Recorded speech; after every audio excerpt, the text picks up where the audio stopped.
from being a victim of racism with inferiority complex to a self-aware woman who responds to racism with dignity and a strong sense of my own identity. Yes, this is exactly how I want to be remembered. Do you know why I named my book, I Know Why the Caged Bird Sings? Have you ever heard the poem by Paul Laurence Dunbar entitled Sympathy?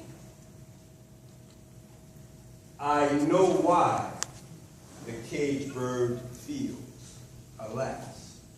When the sun is bright on the upland slopes, when the wind stirs soft through the springing grass, and the rivers flow like a stream of glass, and when the first bird sings and the first bud opens, and the faint perfume from his chalice steals, I know what the caged bird feels. I know why the caged bird beats his wing till his blood is red on the cruel bars. For he must fly back to his perch and cling, where he fain would be on the bough or swing. And a pain still throbs in his old scars, and they pulse again with a keener sting.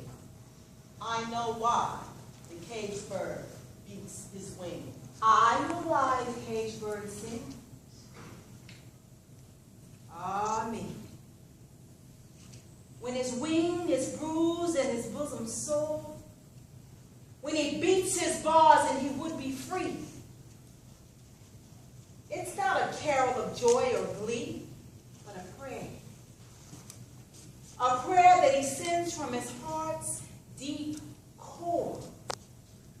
But a plea that up into the heavens he flings. I know why the caged bird sings. You know, I was that bird.